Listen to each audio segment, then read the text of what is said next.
Sometimes ideas you don't think would be successful become some of the most successful things ever. What up everybody, Arie here, and in today's video I'm going to share the story of a brand that went from literally zero to $500 million in sales through e-commerce, and I think it's going to shed a lot of light on what a long and arduous journey looks like, but also how there's light at the end of the tunnel if you stay consistent, because I don't even think this idea was that revolutionary. But let me just get into it. So we're going to go over the story of LoveSac and how they went from selling bean bags to nearing 500 million in sales.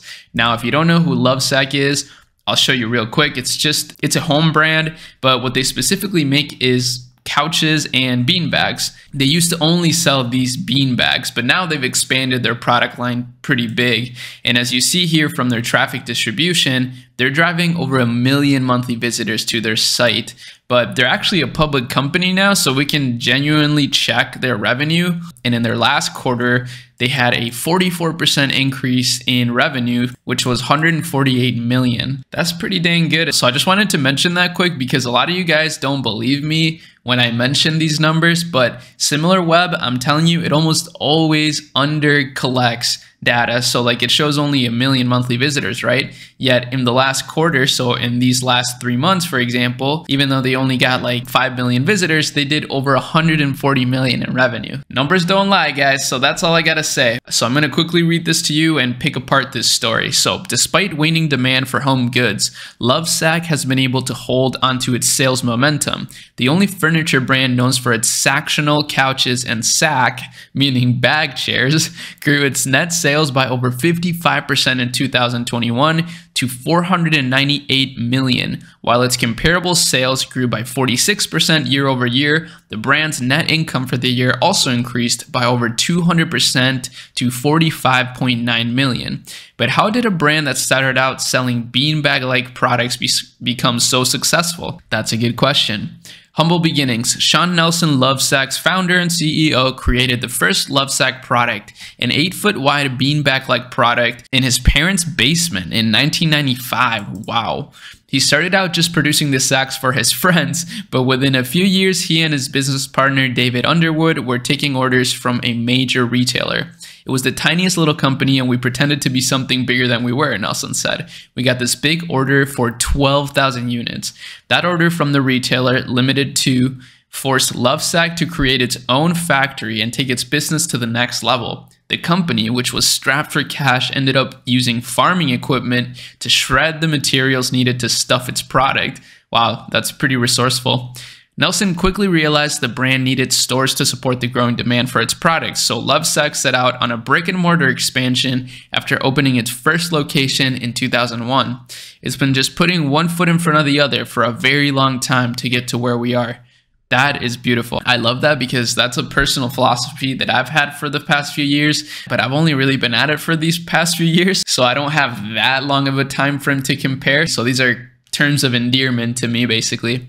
Anyways, and after customers repeatedly tried to buy the sofas in the corner of its stores, the company saw its next big opportunity and launched its first couch in 2006. We spent the next decade figuring out how to become a serious furniture retailer because we were across the hall from the Pottery Barns, West Elms, and Crate & Barrels of the world, Nelson said. The company, which went public in 2018, has now grown to become one of the top 30 furniture brands in the country, according to Nelson. How a streamlined product mix has played to LoveSac's advantage. Whoa, this will be interesting. And also applicable to a lot of you guys as e-commerce stores. So keep that in mind when we're talking about these things or whatever type of business you have. But I'm guessing most of you have e-commerce stores. The last couple of years have been a boon to most retailers selling home goods and furnishings as consumers invested in the spaces they were spending more time in. The end of 2020 and 2021 especially was a great time to be in the home goods space. Facts. Tyler Higgins, a managing director and retail practice lead at AA REIT, said, "The sector saw a big boom. Obviously, lots of people at home. You're working on home projects, acquiring new couches and furniture, new mattresses, and everything in between.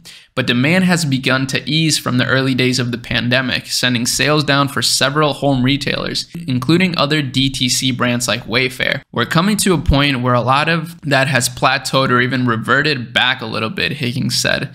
LoveSac, however, appears to be holding on to its sales gains. The brand earlier this month reported second quarter net sales reached $148 million, a 45% increase from the same period last year, while its comparable sales grew 31.1%.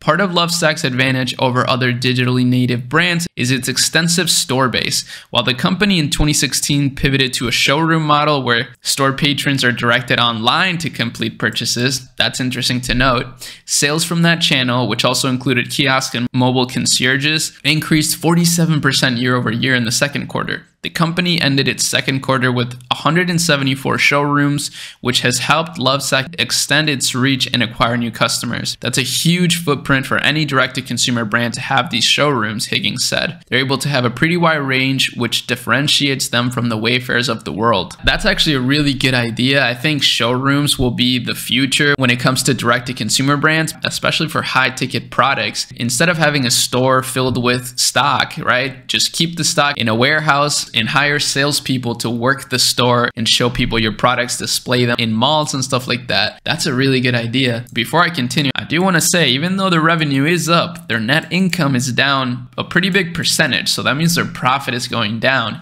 even though their revenue is up. That makes sense though. They're just scaling up. We're almost done. Don't worry. Another advantage LoveSac has is that it's simplified its product mix, which ultimately helped it when other furniture retailers were phasing out of stock due to industry-wide supply chain challenges. LoveSac is able to offer consumers essentially custom-made pieces of furniture without the weight because the brand's sectional couches are designed to be modular, meaning they start with core pieces, a seat base, a couple of cushions, and arm sides, and can be expanded upon using those same pieces. That's kind of clever. The company also houses around 30 fabric designs off the shelf consumers can choose from or select from more than 200 fabrics for custom orders that typically take about 4 weeks to make. So they own their own manufacturing, which obviously gives them a huge competitive advantage. That's kind of what Tesla does as well, right? So these guys are the Tesla of sacks. We have thousands of sectional seats in stock, ready to go, Nelson said. If you place your order right now to ship out tomorrow, we stock them deep because there's no risk to it like a lot of other sofa manufacturers. They start with 8 or 10 or 20 lines of sofas. They can't possibly stock all at once, and then you multiply that across all the different fabrics they offer. The streamlined selection, Nelson said, is why its showrooms can operate so efficiently. The reason its stores are able to have a relatively small footprint, about 800 square feet, is because there isn't a need to showcase each individual SKU. Consumers can test out the product and sit down with a team member to understand how the pieces can work together to create different configurations. They have a very defined product mix and a very defined approach. They stay core to their business and not try to overcomplicate it, making products endlessly reverse compatible.